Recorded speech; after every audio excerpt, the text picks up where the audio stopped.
If you want Alexander Isak still at Arsenal, despite it not happening this summer, it could happen next summer. And I know it's frustrating because we've just come out of a transfer window, and I think we're all bored talking about it, yet here we are talking about transfer stuff again for potentially next summer. Now, I'm not going to lie to you, this video is covering transfers. It's going to cover other Arsenal news, including the Ballon D'Or stuff, the recent discussions around Declan Rice, and fitness news and concerns ahead of the North London derby. So this is an Arsenal news update, but we've got to start with the transfer stuff that's been emerging, thanks to Team News and Ticks, who via his Patreon has given us some insight into Arsenal's summer plans and what Arsenal did actually at the end of this last window that perhaps didn't come off. Let's go through it. Now, via his Patreon and via AFC Stuff News Aggregator, Team News and Ticks has told us that Isak will be very, very high on Arsenal's list for next summer, and that he's definitely someone that he expects him to revisit. He says if Newcastle don't get Europe, you'd imagine he'd be angling for a move. So we've got two things there.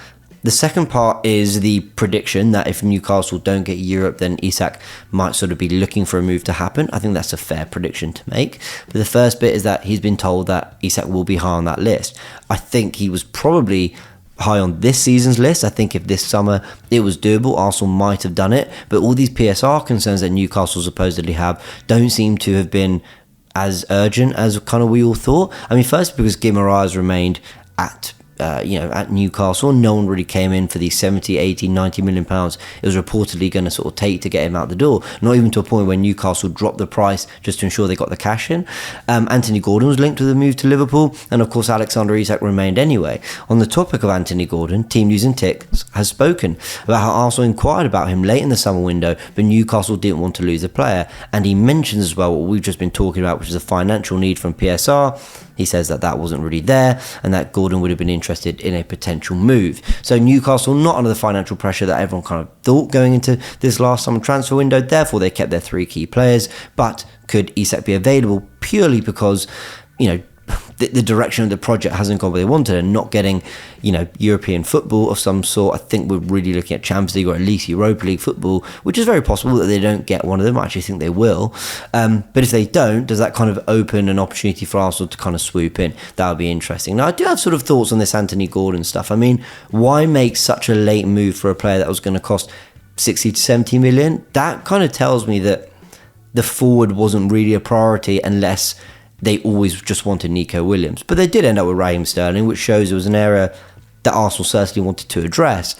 I just think it's interesting that, Anthony Gordon was a player Arsenal were willing to kind of make quite a late move for, especially as he's a player who predominantly plays on the left. He doesn't play as comfortably on the right as a Raheem Sterling or a Nico Williams does. So, yeah, interesting one that Arsenal really kind of were looking at Anthony Gordon. We did talk about that on this channel, the fact that we were linked. It's just a strange one. Another strange one is that Arsenal apparently wanted Bryan Mbeumo and that he was really high on their list, and it was a deal that the club was strongly considering. However, a move was always unlikely this summer. No real details in terms of why it was unlikely, but again, interesting information there that Bryan Mbeumo is a player that we were having a look at. I mean, again, he's kind of the opposite problem to Anthony Gordon, that he's always kind of played his football out on the right for Brentford, or in the front too, but always drifting out to that right hand side. So is he seen as a false nine option? Is he seen as someone who could play in more central space? Is he seen as someone who could play on the left? Or do you upset Arsenal fans and move Bukayo Saka out of that right position if you're going to get Bryan Mbeumo in the team? Because he wouldn't be a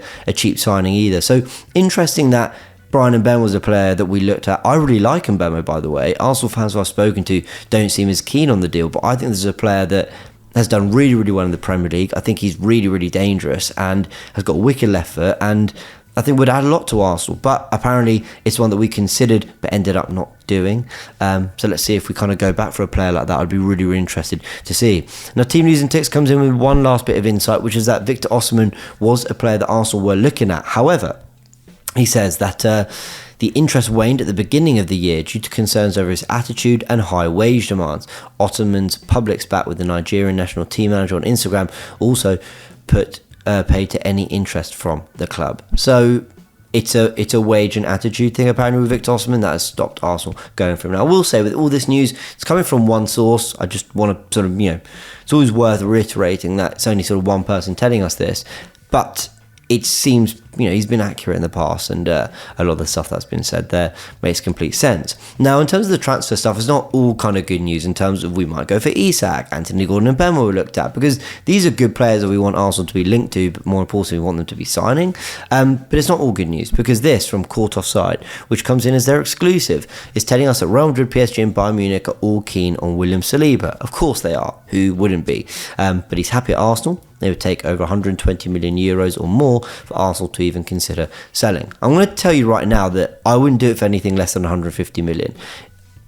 And I know that sounds crazy, but I think Saliba has entered a discussion of best centre-back in the world. I think that's a reasonable discussion to have, to ask whether he is the best centre-back in the world right now. And I mean, I don't know one with as complete a set of attributes and skill sets as William Saliba. And when you see how young he is, what he's been a part of already in terms of a good France side getting to the semi-finals of Euros, 2 runners-up, 2 times runner-up with Arsenal. He's played Champions League football with Marseille. This is a player who's very young but has a lot of experience and is only going to get better and better and better. And I just think if these clubs are going to come in for him, which I think we all knew at some point they were going to, I think 2 things. Firstly, you have to demand serious money if that sort of interest becomes serious. But more importantly, that's only if he forces the move that you say, all right, well then this is our price. I think you've got to do everything to keep this guy. I think you even consider making him your highest paid player, and you've got to get at least under 3-4 years of William Saliba, because Arsenal are only just getting into their period of, okay, we expect trophies now, but you need to keep the players at the core of that in order to make that happen. More William Saliba later, who's been nominated for the Ballon d'Or shortlist as well, but I just wanted to mention that from the transfers perspective, as that is doing the rounds as well. Now, final stuff on the transfer side of things is Isak Mbeumo coming in and saying that Arsenal's shrewd summer window leaves them with the financial firepower to outspend their rivals. The Gunners are looking healthy in terms of PSR and are well set for a big signing in January or next summer if they wish to. And this goes back to what I mentioned in terms of the frustration at the beginning of this video, that we've just had a big window. Some were underwhelmed by the Sterling signing, and now all we're hearing is, well, we did consider Mbeumo. Well, this is why we didn't get Osman. Well, Isak next season, and Gordon, we made a late move, but we couldn't do it, people, and all this stuff. Even Nico Williams, I think that I haven't touched on this video, but there's a report that Nico Williams never said no to Arsenal, and that his wage demands just became excessive for Arsenal to deal with. Like, all this stuff emerges, and it's frustrating for us because we think, that's great, but what, none of them were doable? Leroy Sané is the mystery German. That was confirmed by Team News and Tick. So all this stuff is frustrating to hear. But I suppose it is worth knowing that Arsenal are in a healthy position in terms of PSR, and that if we're in a situation where we do need to do something big in January or next summer, we can. But I think we knew that anyway. But there's the confirmation of it. Let's go into some other stuff around players. Now, Declan Rice, I was away last week. And I think you'll notice I didn't tweet for a week. I just put my phone away and I just really tried to, all the videos that came out on this channel, thank you so much to everyone who tuned into those. We pre-recorded those and wanted to make sure that there's still content coming out on the Goonerverse. But I really just kind of put everything aside. But you get tempted, you have a little scroll through Twitter. And some of the ludicrous conversations around Declan Rice, around whether he's got worse at Arsenal, whether it was the wrong move for him, why he's not a player you can build your midfield around, and so much nonsense came out around a player who for me is one of the best in the world, full stop, but for me is also the best ball-winning midfielder in the world, period. That's it. I think he is an elite defensive midfielder when it comes to all the defensive sides of the game. I think no one does that in the middle of the park better than Declan Rice. And that's why I think when Mikel Merino comes in and you get that blend to complement him, and Ødegaard rediscovers his best form, you're going to see Declan Rice balling out Arsenal once again. But he admitted after his goal against Ireland and England's 2-0 win that he's not been feeling himself, that the Premier League's been a little bit of pre-season for him. And we can understand that because he's played a lot of football with the Euros too. But I just think Declan Rice is going to have a lot to say this season, and I think he's going to show it on the pitch. Now, if you don't believe Arsenal fans for how much we rate him, well, at least believe the Ballon d'Or, because Declan Rice was nominated, as you can see, for the Ballon d'Or, the 25-year-old Arsenal midfielder, as was Bukayo Saka, 22-year-old, as was Martin Ødegaard, the 25-year-old, and William Saliba, our 23-year-old centre-back, who I've just been praising as well. I think those four are Arsenal's best 4 players. I think if you had to pick, I was on holiday with my family and I asked my dad, I said, Arsenal just had 4 players nominated for the Ballon d'Or, who do you think they are? And he rattled off those 4, and it makes complete sense. And we've got some brilliant players. Gabriel's work, I think, goes very under the radar. Kai Havertz had a superb end of the season. Ben White has been tremendous for us. David Raya is a very good goalkeeper. There's a lot of very good players at Arsenal, but those are the 4 real standouts. I think those are the 4 that you can put in world-class conversations. And yeah, for me, rightly so. They are, nominated for the Ballon d'Or. When you look at the nomination here in that 30-man shortlist that they're involved in, when you look at the fact that the players in the Premier League voted for these players, except Bukayo Saka, to be fair, because he lost out to other good players, but these players and others to be in the team of the season, voted by the players, that's the recognition that these players get amongst their colleagues and amongst experts in the business. So don't let fans rattle you. Declan Rice is a top player, and we don't need to engage in any of that nonsense. He's in Arsenal's best team, and he's at his best playing for Arsenal, in my opinion. Now let's go through what we know ahead of the North London derby for this weekend, because Fabrizio Romano did let us know that Riccardo Calafiori has left the Italy camp, as staff don't want to take the risk after his injury against France. Calafiori will return to London. He will be assessed by the Arsenal medical staff. Now, as you know, you might not know, but playing against France for Italy, it was a freak injury. Like, a player just landed with their ankles. Like, it was there was a tackle and a flip, and the player landed with their ankles down the back of Calafiori's calf. And look, basically, it seems that everything's going to be okay. Other reports were saying that Calafiori, it's all precautionary, he should be fine. But you never know. And Arsenal won't want to take risks, especially when you've got Jurriën Timber fit, when you've got Alexander Zinchenko fit. It just makes you think, okay, we don't need to risk it. Now, in terms of the defenders, also worth knowing that Tomiyasu has made excellent progress in his recovery program. That's according to Hound of Ozil's also been spot on, along with Team News and Ticks, on a lot of transfer information. He also lets us know that Gabriel Jesus is expected to be fit for the upcoming North London derby. So some positive news there ahead of the big game, but of course Calafiori, a little bit touch and go.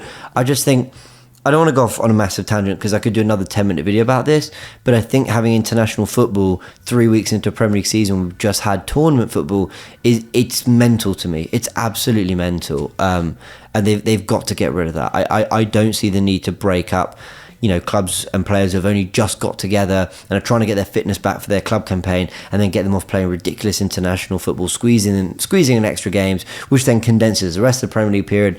I just think it's nuts, but that's for another video. Let's end on the Mikel Merino stuff, because of course we have had it confirmed that he's looking at sort of 6 weeks out, 6 to 8 weeks from the time of the injury. Well, if we just look at this calendar here, of course Arsenal drew with Brighton disappointingly in that midday game on Saturday 31st of August. The injury was sustained in the couple days before that, so we're looking at end of August roughly in terms of the start of this recovery period. Now, this Tottenham game this weekend will be, it'll be over 2 weeks since the injury. So 2 of those 6 to 8 will have been done then. 3 weeks on, we're looking at Man City, or 3 weeks on from the injury, I'm saying. 4 weeks on from the injury, we're looking at Leicester. So we're about a month on from that injury to Mikel Merino. And of course, we do have the Atalanta and Bolton games in there too. You then go another week. So now we're looking 5 weeks on to Southampton, where, and that he won't be back by then. That would be extremely ahead of schedule. But a week on from that, the Bournemouth game on the 19th of October, I think that's potentially doable. If not, certainly for that run, Liverpool at home, Newcastle away, Inter away, Chelsea away. I think that run of 4 horrible games, I really would expect Mikel Merino to be involved. But again, they're going to have to sort of be patient with him, because of course he's trying to get himself back up to fitness and ready, after going all the way with Spain to the final, of course, winning the Euros. So the games he's likely to miss are pretty big. You're looking there at Tottenham away, Atalanta away, Man City away, our next 3 games in all competitions. Then you've got Bolton and Leicester at home, where you'd expect us to be fine. But that PSG home game is going to be a tricky one as well, and you'd want him to be available. Look, none of these games are easy, but it is frustrating that we are missing him for 3-4 massive games there that are going to have a big impact on our Champions League and Premier League hopes as well. But let's see what happens. Hopefully he'll be back sooner rather than later. Everyone, I hope you've enjoyed this video. It's been a little bit of a news roundup, of course, talking on transfer stuff, which is frustrating. I mean, I'm bored of it myself, but worth talking about everything that's out there. And of course, we've got some injury news ahead of the North London derby. Hope you've enjoyed this video. And if you want to know a little bit more about what Raheem Sterling can bring to Arsenal, and interestingly, let me know if you think he should start the North London derby, because I'm going to do a tactical preview. I'd love to know your thoughts on whether Sterling should start. But If you want to know a breakdown of Raheem Sterling, check out this video right here, where I talk about what he can add out on the wing in central areas, and how he can fit perfectly into Mikel Arteta's Arsenal system. Catch you very soon.